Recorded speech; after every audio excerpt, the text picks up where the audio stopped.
เอ็มสบายดีทุกคนมาทักทายสบายดีให้กันเราทุกคนวันนี้ซื้อผ้าทุกคนมากินเฟอเห็ดเองกับมือเด้อทุกคนเรื่องเห็ดหวานเท่าเลยทุกคนแม่เบิ้งสวยมันใหญ่มากทุกคนเห็ดกินเองยายสีเราบ่มากมากมีบ่าวมีบอกว่าเป็น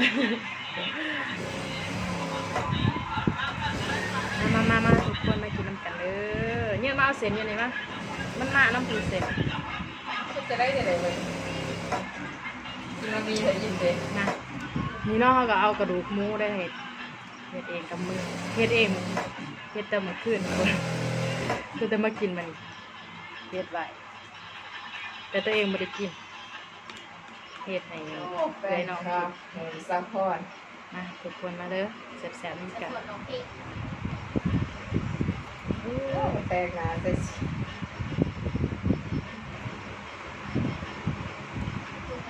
แกเนาะกินข้าวเที่ยงกันเบิดทุกคนนะปะเนาะว้าวขอถ่ายเบิ่งซอพรเนี่ยอยากดังอยากเป็นคือซอพรเนี่ยสิได้ต่อเลย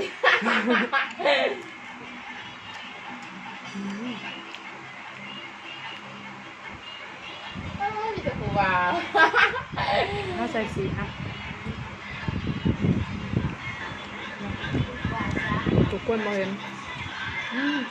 เบิ่งทุกคนสกินเบิร์ดดีบ่จ้ะป่ะ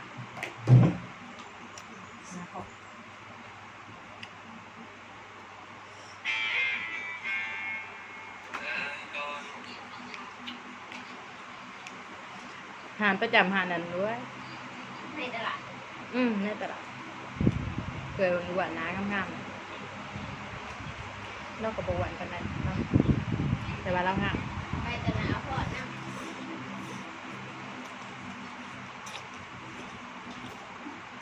เราพอดไปนะแต่เคยกับผมเมียไปนั่งไหนเลยไปไปยุคก่อยมีแม่มีอินก่อนพายแม่ไปบ่ไปยังนั่นน่ะ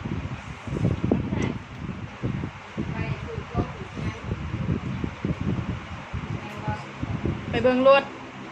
แม่นบ่แม่ตอนไปเบิ่งรถแม่นบ่เบิ่งรถเบิ่งอยู่บ้านข่อยแต่บ่เบิ่ง CVR เมื่อตอนนั้นพูดเมื่อตอนนั้นเราถูกแม่โครงการในตลาดเรื่องไปแม่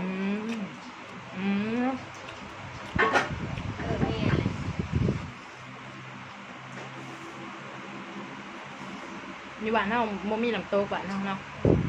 ถ้าพี่เพิ่นมีน้ำตกก็แซ่บไปอย่างเนาะแซ่บคนละทางบ่สวรรค์มีได้ข่อยเห็นเขาจะพาบ้านข่อยบ่มีน้ำตกเด้อเรื่องเฮาบ่รอเบิ่นเนาะแต่ว่าเมืองแล้วก็บ่มีนะ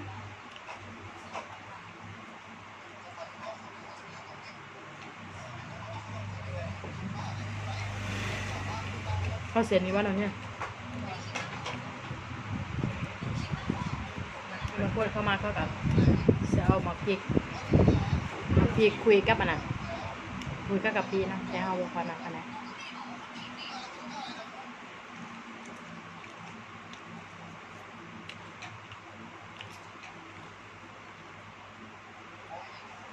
แสบอยู่เด้อ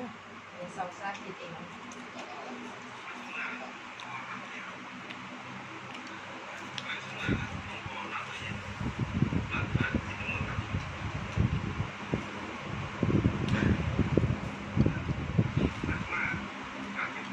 ข้าวในเมื่อวานนะก็จะเป็นไทยทุกคนเลยเนาะเมื่อวานเท่านี้สุดยอดเลาะสไตล์ดอกเด้อทุกคนเมื่ออยู่บ้านกันเมื่ออยู่บ้านเนี่ยไปไทยเบิ่งเบิดเนาะสิไปไทยหอเที่ยวผู้ใดที่ไปบ้านบ่ได้เคยเจ้าของบ่ได้เคยไปกันสิไปไทยเบิ่งบ่ได้เคยไปไล่หมองเนาะ น้ำตกก็บ่เคยไปเด้อทุกคนน้ำตกบ้านเจ้าพ่ออยู่ไกลๆยังบ่เคยไป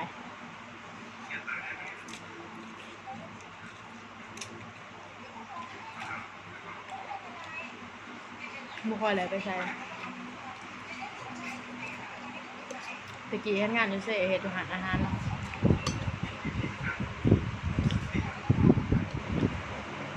เคยเห็นแต่ซ้ำนั่นแต่ว่ามันเขาไปเที่ยวไปย่างบ่ได้เข้าไปเนาะ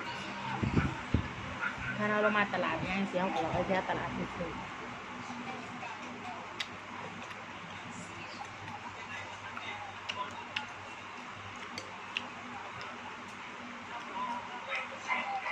ยังเลยเลยเขาเนี่ย ๆ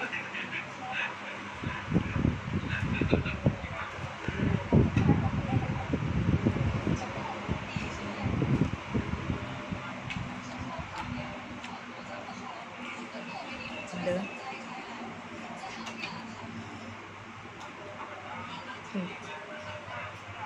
มื้อนี้เนี่ยโอ้ยเอ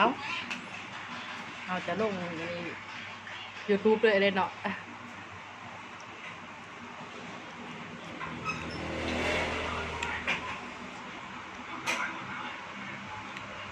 ไปได้เข้ากับ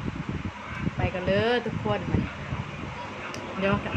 อย่างที่เราว่าบาติกีก็เป็นมาจังไรเนาะเดี๋ยวเรากับสมาร์ทคิดเดี๋ยวทุกคนฟังเนาะ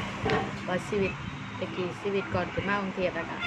ตอนอยู่บ้านเฮ็ดหยังอีหยังมาแน่สิเนาะเดี๋ยวเราก็สิมาบอกให้ทุกคนฟังอีกเทื่อนึงเนาะตอนนี้เราก็ไปก็เด้อทุกคนเด้อจะได้กับฝากเข้ามาเป็นกำลังใจให้ในเด้ออย่าลืมกดติดตามเลยค่ะฝากว่าเป็นกำลังใจในเด้อก็อย่าลืมกดไลค์กดติดตามแล้วก็อย่าลืมกดกระดิ่งให้รัดน้ำเลยเด้อแล้วก็ขอบใจทุกคนที่เข้ามาติดตามรัดเนาะแล้วก็ผู้ใดที่ยังไม่ได้ติดตามหรือว่าได้เบิ่งก็ขอบใจได้เนาะขอให้ติดตามรัดไปแนวนี้เด้อแล้วก็มาเป็นกำลังใจให้รัดไป